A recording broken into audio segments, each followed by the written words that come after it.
Cyanide മോഹനാണെന്നും അല്ല എന്നും പല പല കാര്യങ്ങളൊക്കെ പറയുന്നുണ്ട്. പക്ഷെ ഒരിക്കലും ഒഫീഷ്യലി ഞങ്ങൾ അത് അഡ്മിറ്റ് ചെയ്തിട്ടില്ല. സാറിന്റെ ഹെയർ സ്റ്റൈല് മമ്മൂക്ക തന്നെയാണ് സജസ്റ്റ് ചെയ്തത്.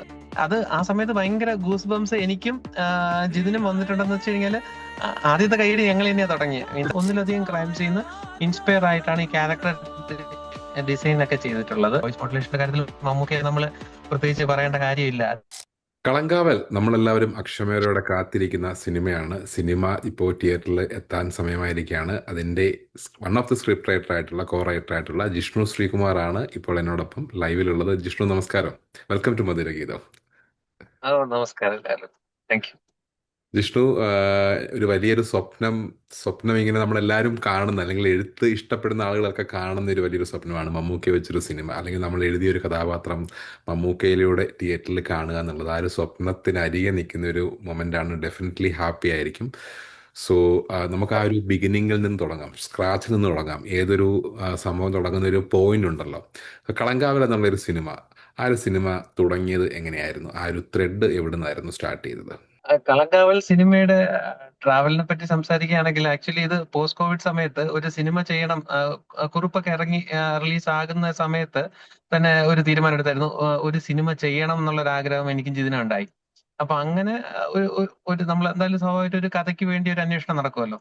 അങ്ങനെ ഒരു കഥ എത്രയും പെട്ടെന്ന് ചിന്തിക്കണം എന്ന് ആലോചിച്ച് കളങ്കാവലിലേക്ക് എത്തിയതാണ്. അപ്പൊ ആ സമയത്ത് ഒരു വളരെ മിനിമൽ ആയിട്ടുള്ള ഒരു ത്രെഡ് ആയിരുന്നു. പിന്നെ ആ ത്രെഡിന് പോസ്റ്റ് കോവിഡ് ആയതുകൊണ്ട്, കോവിഡ് സമയം ആയതുകൊണ്ട് തന്നെ നമുക്ക് അത്യാവശ്യം സമയവും കിട്ടിയായിരുന്നു. അങ്ങനെ വർക്ക് ചെയ്ത് അതിനൊരു ഫുള്ളി എക്സ്റ്റെൻഡഡ് ഡ്രാഫ്റ്റ് ആക്കാൻ സാധിച്ചു. പിന്നെ അതിൽ വർക്ക് ചെയ്തപ്പോൾ അതിൽ നല്ലൊരു സ്ക്രിപ്റ്റ് കിട്ടി. അങ്ങനെയാണ് നമ്മൾ കളക്കാവിലേക്ക് ലാൻഡ് ചെയ്യുന്നത്. സോ ഈ സിനിമയുടെ ഇപ്പം പല പ്രൊമോഷനകത്തും കണ്ട ഒരു വേർഡ് അല്ലെങ്കിൽ ഒരു വേർഡിങ്സ് ഇങ്ങനെയാണ്: പെർഫോമൻസ് ഓറിയന്റഡ് ഡ്രാമ എന്നുള്ള രീതിയിൽ, അല്ലെങ്കിൽ ക്രൈം അതെ ഡ്രാമ എന്നുള്ള രീതിയിൽ. സോ ഇതിൽ അതെ അതെ പെർഫോമൻസ് ഓറിയന്റഡ് ആയിട്ടുള്ള രണ്ട് കഥാപാത്രങ്ങൾ ഡെഫിനറ്റ്ലി മമ്മൂക്കയും വിനായകനുമാണ്. ഈക്വലി ഇമ്പോർട്ടൻസ് ഉള്ള രണ്ട് കഥാപാത്രങ്ങളാണ് എന്നാണ് അതെ തോന്നുന്നത്. അതെ ഇതിൽ ഏറ്റവും അതെ. കൂടുതൽ പ്രേക്ഷകരെ പെർഫോമൻസ് കൊണ്ട് ഞെട്ടിക്കാൻ പോകുന്നത് ആരായിരിക്കും? അത് നമുക്ക് പറയാൻ പറ്റില്ല. പക്ഷെ അഫ്കോഴ്സ് അറിയാലോ, മമ്മൂക്കയാണ്. ഒപ്പം വിനായകൻ ചേട്ടനും ഉണ്ട്. സോ പെർഫോമൻസിന്റെ കാര്യത്തിൽ രണ്ടുപേരും മത്സരിച്ചാണ് അഭിനയിക്കുന്നത്. പിന്നെ മമ്മൂക്കയെ നമുക്ക് കാലങ്ങളായിട്ട് അറിയാന്നുള്ളതാണ്. അപ്പൊ സാറ് ഏത് രീതിയിൽ നമ്മുടെ ക്യാരക്ടർ ഡെലിവർ ചെയ്യണമെന്ന് ഞാൻ ഒന്നും പ്രത്യേകിച്ച് പറയാൻ ആളല്ല. പക്ഷെ എന്നാൽ സാർ അത് വളരെ കൃത്യമായ രീതിയിൽ അതിനെ അപഗ്രഥിച്ച് ചെയ്തിട്ടുമുണ്ട്. അപ്പൊ പിന്നെ വിനായകൻ ചേട്ടന്റെ പെർഫോമൻസ് നമുക്ക് ഒരിക്കലും ഇപ്പൊ അദ്ദേഹം ചെയ്തു വരുന്ന ക്യാരക്ടേഴ്സ് എല്ലാം അറിയാം. പക്ഷെ അതിൽ നിന്ന് വിഭിന്നമായിട്ട് നമ്മുടെ പുള്ളിയുടെ ഒരു പ്രത്യേകതയുള്ള ക്യാരക്ടർ ആയിരിക്കും. മലയാളികൾ ഇത്തിരി ഓർത്ത് വെക്കുന്ന ഒരു ക്യാരക്ടർ ആയിരിക്കും വിനായകൻ ചേട്ടനും ചെയ്യുന്നത്.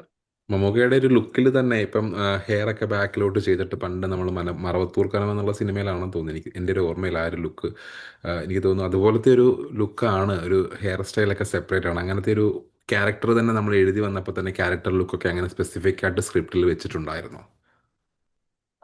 ആക്ച്വലി നമ്മള് ക്യാരക്ടറിന്റെ ലുക്സിനെ പറ്റിയിട്ടും കുറെ വർക്ക് ചെയ്തിട്ടുണ്ടായിരുന്നു.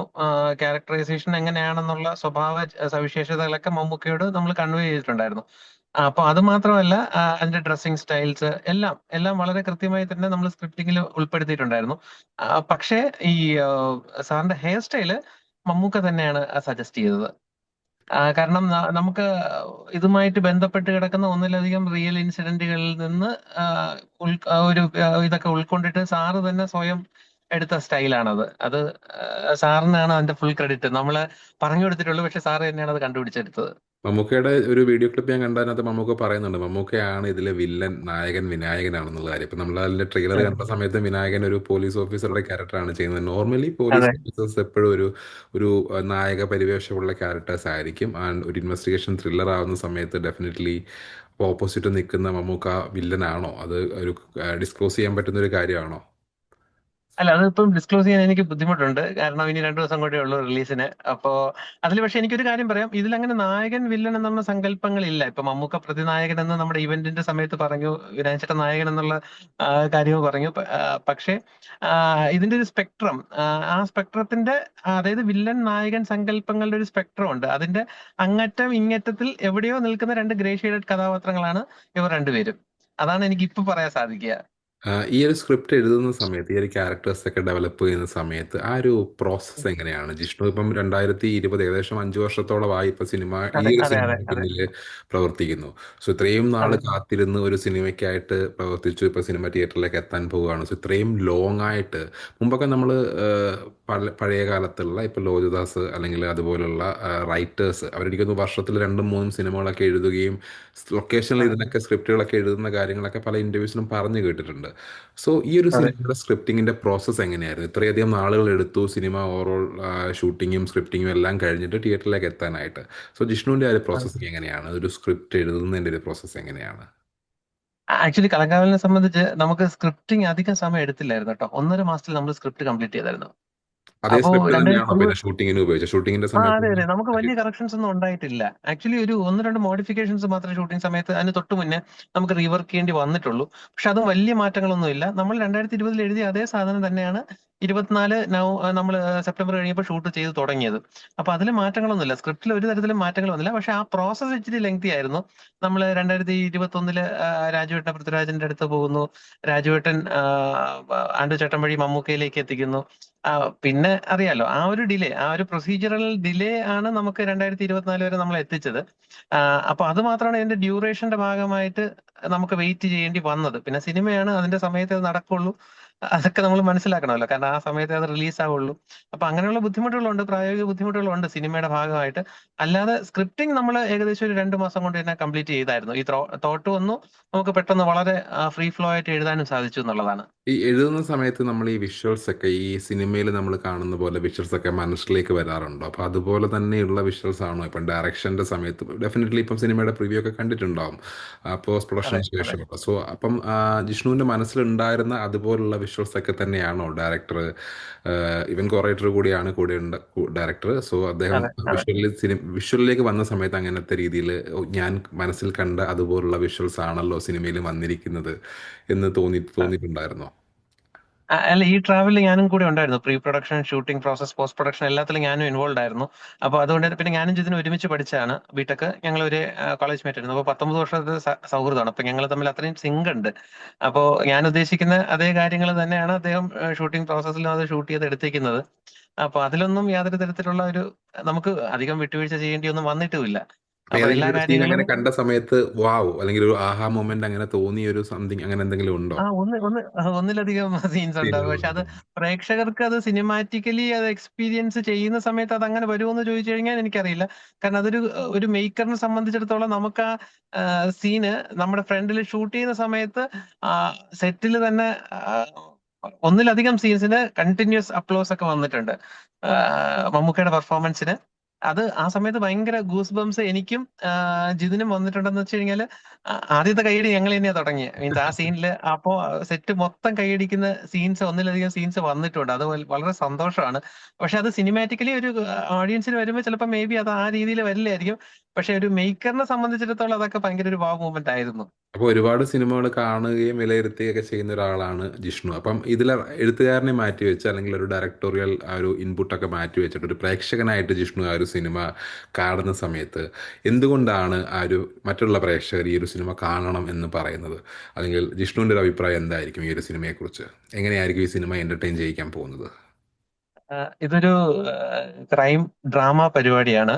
ഈ സിനിമ ക്രൈം ത്രില്ലറിന്റെ സ്വഭാവം ഉണ്ട്. പക്ഷെ എന്നാൽ അതിനേക്കാൾ ഉപരി ഒരു പെർഫോമൻസ് ഓറിയന്റഡ് ആയിട്ടുള്ള സിനിമയും, അതിൽ നമ്മൾ കുറച്ച് പുതുമ കൊണ്ടുവരാൻ ശ്രമിച്ചിട്ടുണ്ട്, ശ്രദ്ധിച്ചിട്ടുമുണ്ട്. അപ്പോ അതുകൊണ്ട് പ്രേക്ഷകർ ഇത് കണ്ടു കഴിഞ്ഞാൽ ഒരു പുത്തൻ അനുഭവം തരാൻ സാധിക്കും എന്നുള്ള ഒരു വിശ്വാസം സ്ക്രിപ്റ്റിൽ എനിക്ക് എന്തായാലും ഉണ്ട്. അപ്പൊ ബാക്കിയെല്ലാം പിന്നെ പ്രേക്ഷകരുടെ കയ്യിലാണല്ലോ ഇരിക്കുന്നത്. ഈ സിനിമയിൽ സ്ത്രീ കഥാപാത്രങ്ങളെ കുറിച്ച് ചോദിക്കാം. കാരണം നമ്മൾ തന്നെ ട്രെയിലേഴ്സിലൊന്നും അങ്ങനെ കണ്ടിട്ടില്ല. രജിഷ വിജയനാണെന്ന് തോന്നുന്നു നായികയായിട്ട് വരുന്നത്. സോ ഇതിൽ സ്ത്രീ കഥാപാത്രങ്ങൾക്ക് ഇമ്പോർട്ടൻസ് ഉള്ള ഒരു ഒരു ഒരു സ്ക്രിപ്റ്റ് ആണോ അല്ലെങ്കിൽ സിനിമയാണോ ഇത്? സ്ത്രീ കഥാപാത്രങ്ങള് നമ്മൾ ഇപ്പൊ ഇവന്റ് നടന്നായിരുന്നല്ലോ. അപ്പൊ നമ്മള് നമ്മുടെ 23 ലേഡി ആർട്ടിസ്റ്റുകളെ നമ്മൾ ഇൻട്രൊഡ്യൂസ് ചെയ്തിട്ടുണ്ടായിരുന്നു. ഞാൻ അപ്പോ അതിലേക്ക് വരാൻ പോകുന്നത് 23 ലേഡി ആർട്ടിസ്റ്റുകൾക്ക് സിനിമയിൽ എത്രത്തോളം ഇമ്പോർട്ടൻസ് ഉണ്ടാകും? അവരുടെ റിലവന്റ് ആണ്.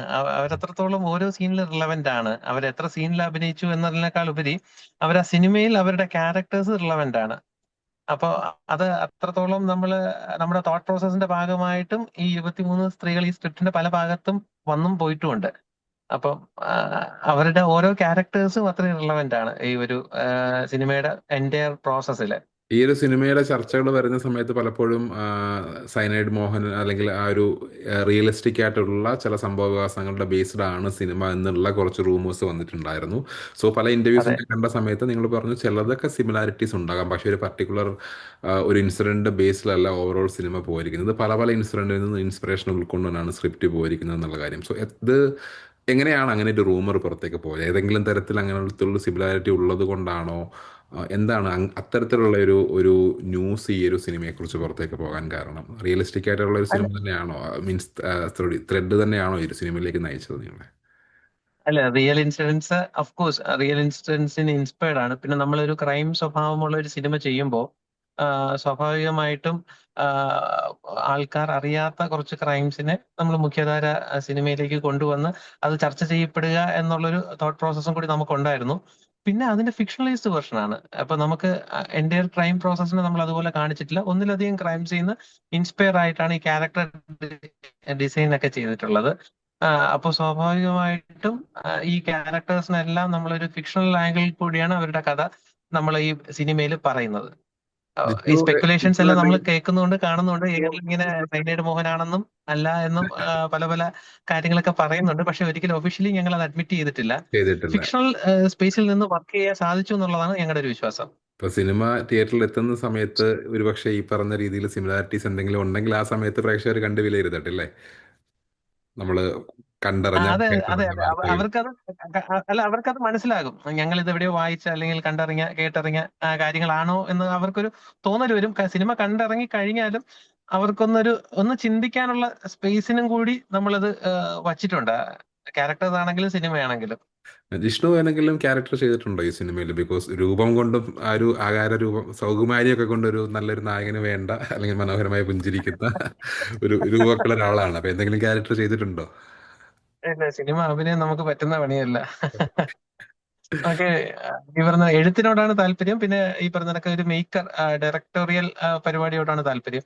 ആ, ഈ അഭിനയം ശരിക്കും പറഞ്ഞാൽ അതിനൊക്കെ ഏബിൾ ആയിട്ടുള്ള ആർട്ടിസ്റ്റുകൾ നമുക്കിവിടെ ഇൻഡസ്ട്രിയിലുണ്ട്. അപ്പൊ അവരൊക്കെ ഉള്ളപ്പോ നമ്മൾ ഇങ്ങോട്ട് വരാൻ ജിഷ്ണു പറ്റില്ല, അത് വേറെ കാര്യം. ജിഷ്ണുവിന്റെ ഇപ്പൊ എഴുത്തിനെ കുറിച്ച് ചോദിക്കുകയാണെന്നുണ്ടെങ്കിൽ ഏത് ജോണറിലുള്ള അല്ലെങ്കിൽ ഏതൊക്കെ ജോണറിലുള്ള സിനിമകളാണ് എഴുതാൻ താല്പര്യം? ഇപ്പൊ ഇതുപോലെ ക്രൈം ത്രില്ലേഴ്സ് തന്നെയാണോ നോർമലി ജിഷ്ണു വായിക്കുന്ന അല്ലെങ്കിൽ എഴുതുന്ന, വായിക്കാൻ ഇഷ്ടപ്പെടുന്ന ഇത്തരത്തിലുള്ള എന്ത് ബേസിലുള്ള കഥകളാണ്? എല്ലാ കഥകളും താല്പര്യമുണ്ട്. പ്രത്യേകിച്ച് മലയാളം ലിറ്ററേച്ചറാണ് കൂടുതൽ ഞാൻ വായിക്കുന്നത്. ആ, പിന്നെ എഴുത്തിലേക്ക് വരുമ്പം ക്രൈം സ്വഭാവത്തോട് ഒരു പ്രത്യേക താല്പര്യം വരാനുള്ള കാരണം അച്ഛൻ പോലീസ് സർവീസിലായിരുന്നു. അപ്പൊ ആ സമയത്ത് ആ, അച്ഛൻ സ്വാഭാവികമായിട്ടും അന്വേഷിക്കുന്ന കേസുകളൊക്കെ വീട്ടിൽ വന്ന് ഡിസ്കസ് ചെയ്യും. അപ്പൊ അങ്ങനെയുള്ള കാര്യങ്ങളിൽ അപ്പൊ സ്വാഭാവികമായിട്ടും നമുക്കറിയാലോ കേരള പോലീസിൽ വർക്ക് ചെയ്യുന്നു എന്നുള്ളത് കൊണ്ട് തന്നെ അപ്പൊ ക്രൈം സ്വഭാവമുള്ള കാര്യങ്ങളിലേക്ക് കൂടുതൽ കൂടുതൽ നമുക്ക് അറിയാനുള്ള ഒരു ത്വര കൂടുന്നുണ്ടായിരുന്നു. അപ്പൊ അങ്ങനെയാണ് ക്രൈം സിനിമകളിലേക്ക്. പിന്നെ അച്ഛന്റെ കുറച്ച് ബുക്സും വീട്ടിലൊക്കെ ഉണ്ടായിരുന്നു. അച്ഛൻ റെഫർ ചെയ്യുന്ന കുറെ ബുക്സ്, ഉമ്മദത്തൻ സാറിന്റെ ഒക്കെ ബുക്കുകൾ ഉണ്ടായിരുന്നു. അപ്പൊ അതൊക്കെ വായിച്ച് വായിച്ച് അതിലേക്കുള്ള ഒരു താല്പര്യം വന്നു. പക്ഷെ എഴുത്തില് ഇപ്പം ക്രൈം അല്ല അല്ലാത്തതും ഞങ്ങൾ എഴുതിയിട്ടുണ്ട്. അപ്പൊ അതൊക്കെ ഇൻ ഡ്യൂ കോഴ്സ് നമുക്ക് പുഷ് ചെയ്യാൻ പറ്റുമെന്നാണ് വിശ്വാസം. വിനായകന്റെ ക്യാരക്ടറിനെ കുറിച്ച് ചോദിക്കുകയാണെന്നുണ്ടെങ്കിൽ എനിക്ക് തോന്നുന്നു ഒരു കുറച്ച് നാൾ ഒരു ഇടവേളയ്ക്ക് ശേഷമാണ് അദ്ദേഹം ഒരു ഫുൾ ഓവറോൾ ഒരു സിനിമയുടെ മൊത്തത്തിലുള്ള ഒരു കഥാപാത്രമായിട്ട് വരുന്നത്. സോ വിനായകന്റെ വോയിസും മമ്മൂക്കയുടെ വോയിസും എപ്പോഴും എപ്പോഴും ഒരു ബേസ് ഉള്ള നല്ല ബേസ് ഉള്ള വോയിസസ് ആണ്. സോ ഈ അതെ. ഒരു ക്യാരക്ടേഴ്സ് ഡെവലപ്പ് ചെയ്യുന്ന സമയത്ത് ആ ഒരു അങ്ങനത്തെ നല്ല വോയിസ് മോഡുലേഷൻ ഉള്ള ആർട്ടിസ്റ്റുകളായിരിക്കണം എന്നുള്ള രീതിയിലായിരുന്നു നിങ്ങൾ ചിന്തിച്ചിരുന്നത്? ആക്ച്വലി വോയിസ് മോഡുലേഷന് ഒരു ഇമ്പോർട്ടൻസും കൂടി ഉണ്ട് കളങ്കാവലില്. നമ്മള് ഇതിന്റെ ഒരു ഭൂമിക നമ്മൾ വച്ചിരിക്കുന്നത് കേരള തമിഴ്നാട് ബോർഡറിൽ നടക്കുന്ന ഒരു പ്രോസസ് ആയിട്ടാണ് നമ്മൾ ഇതിന്റെ ഭൂമികയെ തന്നെ ഡിസൈൻ ചെയ്തിരുന്നത്.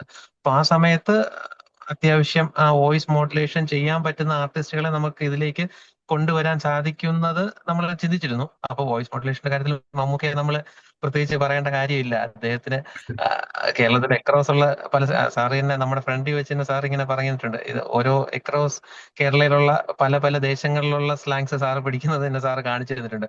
അപ്പോൾ വോയിസ് മോഡുലേഷൻ ആയിരുന്നു മമ്മൂക്കെ പറയേണ്ട ആവശ്യമില്ല. പക്ഷെ വിനായകൻ ചേട്ടനും ഒരു കൈൻഡ് ഓഫ് ഒരു നമ്മുടെ ഒരു പരിപാടി പിടിച്ചിട്ടുണ്ട് ഇതില് വോയിസ് മോഡുലേഷനിൽ.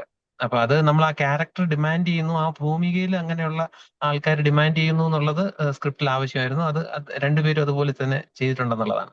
ഈ സിനിമയിലെ പാട്ടുകളെ കുറിച്ചുകൂടെ പറയാം. Music, B G M, definitely crime thrillers ആകുമ്പം ആ ഒരു ബി ജി എം ഒക്കെ പ്രേക്ഷകനെ ഇപ്പം തിയേറ്ററിൻ്റെ ഒക്കെ സീറ്റിൻ്റെ എഡ്ജിലിരുന്ന് നമ്മൾ കാണാം, ആ ഒരു എക്സ്പീരിയൻസ് തരുന്നത് ആ ബി ജി എമ്മും കൂടി ചേരുമ്പോഴാണ്. സോ അപ്പം അതെ. സിനിമ നമ്മൾ സ്ക്രിപ്റ്റ് എഴുതുമ്പോഴും ഇന്നെടുത്ത് നമുക്ക് സൈലൻസ് വേണം. അപ്പോൾ സൈലൻസ് പലപ്പോഴും മ്യൂസിക്കായിട്ട് നമ്മൾ ഉപയോഗിക്കാറുണ്ട് സിനിമയിലൊക്കെ. അപ്പോൾ ഒരു സൈലൻസ് വേണ്ടടുത്ത് ആ ഒരു അതെ. എക്സ്പീരിയൻസ് കൊടുക്കാൻ കറക്റ്റ്. സൈലൻസ് തന്നെ വേണം. സോ അത്തരത്തിലുള്ള അതെ. ഒരു ക്രിയേറ്റീവ് മൈൻഡ് മ്യൂസിക്കിനകത്തുമൊക്കെ ക്രിയേറ്റീവ് മൈൻഡ് സെറ്റോട് തന്നെയായിരുന്നു നിങ്ങൾ ആ സ്ക്രിപ്റ്റ് എഴുതുന്ന സമയത്ത് അതൊക്കെ ഉൾപ്പെടുത്താറുണ്ടോ?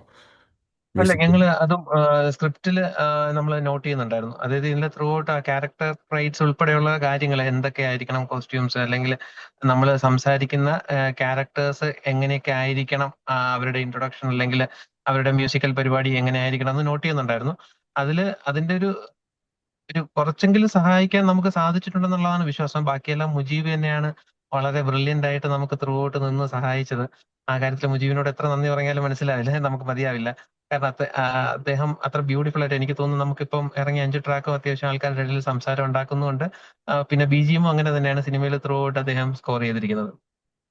സോ എന്തായാലും ഇപ്പം സിനിമ കണ്ടതിന് ശേഷം നമുക്ക് സിനിമ ബേസ്ഡ് ഉള്ള കുറേ കാര്യങ്ങൾ ചോദിക്കാൻ പറ്റുള്ളൂ. അപ്പോൾ ജിഷ്ണു എഴുത്തുകാരനായതുകൊണ്ട് കുറേയൊക്കെ എനിക്ക് ആ ഒരു രീതിയിൽ കാര്യങ്ങൾ ചോദിച്ച് മനസ്സിലാക്കാൻ പറ്റി. എന്തായാലും സിനിമ ഇപ്പം നമ്മൾ എന്ത് തിയേറ്ററിലേക്ക്. പറഞ്ഞാലും സ്പോയിലർ ആണ്, ഒരു പരിധിക്കപ്പുറം എക്സാക്ട്ലി. നമുക്ക് പറഞ്ഞു കഴിഞ്ഞാൽ അപ്പോൾ സ്പോയിലർ. നമുക്കും ലിമിറ്റേഷൻ ഉണ്ട്, പക്ഷേ സ്റ്റിൽ അതിൻ്റെ ഒരു ഈവൻ ഓൾ. അതുകൊണ്ടാണ് നമ്മൾ ടീസറിലും ട്രെയിലറിലും പ്രീ റിലീസ് ടീസറിലും നമ്മൾ ഒന്ന് മാർക്ക് ഒന്ന് പിടിതരാത്ത രീതിയിൽ നമ്മൾ കട്ട് ചെയ്തേക്കുന്നത്. എക്സാക്ട്ലി. കാരണം എന്തെങ്കിലും ഒരു സാധ്യത നമ്മൾ ഇട്ട് ഒഴുകിയാൽ അത് സ്പോയിലറായി മാറും. അതാണ്. അപ്പൊ നമുക്ക് ചോദിക്കാനും പറ്റില്ല. എന്തായാലും സിനിമ കണ്ടിട്ട് നമുക്ക് ബാക്കിയുള്ള കാര്യങ്ങളൊക്കെ വിലയിരുത്താം. എന്തായാലും ജിഷ്ണുവിന്റെ ആദ്യത്തെ അതെ. സിനിമയല്ലേ ഇത്? കുറിപ്പില് ജിതിനോടൊപ്പം അസോസിയേറ്റ് ചെയ്തിട്ടുണ്ടായിരുന്നു. അസോസിയേറ്റ് അതിനുശേഷം ചെയ്തിട്ടുണ്ട്. കിടക്കാം. അതെ. Okay okay. അപ്പൊ എന്തായാലും ഇനിയും ഒരുപാട് സിനിമകൾ ഇപ്പൊ കുറുപ്പ് ഉണ്ടാക്കിയ പോലെ തന്നെ ഒരു വിജയം. ഇപ്പൊ കാനഡയിൽ കുറുപ്പൊക്കെ ഇവിടെ വലിയ വിജയമായിരുന്നു.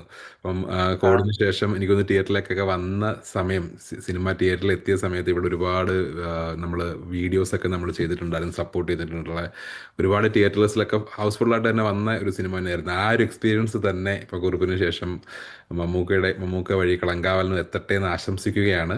ഇവിടെയും മമ്മൂട്ടി ഫാൻസ് അസോസിയേഷൻ ഒക്കെ ഉണ്ട്. ഇവിടെയും നമ്മളെല്ലാവരും എക്സൈറ്റഡ് ആണ്. മധുരഗീതം കഴിഞ്ഞ അതെ. 20 വർഷത്തിലേറെയായിട്ട് നമ്മൾ ഇവിടെ സിനിമകളൊക്കെ വരുമ്പോൾ സപ്പോർട്ട് ചെയ്യാറുണ്ട്. 20 വർഷത്തിന് 21ാമത്തെ വർഷമാണ് ഇപ്പം റേഡിയോ ഇവിടെ ഉള്ളത്. സോ നമ്മുടെ ഭാഗത്തു ഓ. നിന്നുള്ള എല്ലാ സപ്പോർട്ടും ഉണ്ടാവും തീർച്ചയായിട്ടും. അപ്പോൾ എന്തെങ്കിലും കാനഡയിൽ വരുമ്പം നമുക്ക് നേരിട്ട് കാണാം എന്ന് ഞാൻ ആശംസിക്കുന്നു. സിനിമയ്ക്കും എല്ലാവിധ ആശംസകളും. ആൻഡ് താങ്ക് യു, താങ്ക് ഇതിനോടും യു. അന്വേഷണം പറയാ, എല്ലാവിധ ആശംസകളും. സിനിമ ഒരു വലിയ വൻ വിജയമാകട്ടെ. ഓ, താങ്ക് യു ലാലു. എന്തായാലും ഡിസംബർ 5-ാം തീയതി തിയേറ്ററിൽ പോയി കാണുക. തീർച്ചയായിട്ടും. നമ്മുടെ കാനഡയിലെ മധുരകത്തിന്റെ ലിസണേഴ്സിനോട് എന്താണ് പറയാനുള്ളത്? അതുകൊണ്ട് സിനിമ കാണണം എന്നുള്ളൊരു റിക്വസ്റ്റ് ഡെഫിനറ്റ്ലി ഉണ്ടാവും. അതോട് ചേർത്തൊരു റിക്വസ്റ്റ് പറഞ്ഞിട്ട് നമുക്കൊരു ഇന്റർവ്യൂ അവസാനിപ്പിക്കാം. അതെ. മധുരഗീതത്തിലെ പ്രേക്ഷകർക്ക് അല്ലെങ്കിൽ ശ്രോതാക്കൾക്ക് എനിക്ക് പറയാനുള്ളത്, ഡിസംബർ 5-ാം തീയതി നമ്മുടെ ഒരു സിനിമ കളങ്കാവൽ, അറിയാലോ, മമ്മൂക്കയും വിനായകൻ ചേട്ടനും ഒപ്പത്തിനൊപ്പം നിന്ന് പെർഫോം ചെയ്യുന്ന ഒരു സിനിമ ഇറങ്ങുകയാണ്. അപ്പൊ നിങ്ങൾ എല്ലാവരും അത് കണ്ട് വിജയിപ്പിക്കണമെന്ന് എനിക്ക് പറയാം. ഞാൻ റിക്വസ്റ്റ് ചെയ്യാണ് ഒന്നും കൂടി. എനിക്കറിയാം നിങ്ങൾ കാണും. നല്ല സിനിമകൾ കൈനീട്ടി സ്വീകരിക്കുന്ന ഒരു പ്രേക്ഷകരാണ്. അത്രയധികം സിനിമാറ്റിക് ലിറ്ററസി ഉള്ള ഒരു പ്രേക്ഷക വൃന്ദമാണ് മലയാളികൾ. അത് കേരളത്തിൽ മാത്രമല്ല, എബ്രോഡ് ആണെങ്കിൽ പോലും അവർ കൈനീട്ടി സ്വീകരിക്കും. അപ്പോൾ കാനഡയിലുള്ള എല്ലാവരും ഇത് പോയി കണ്ട് വിജയിപ്പിക്കണമെന്ന് അഭ്യർത്ഥിക്കുന്നു. Thank you.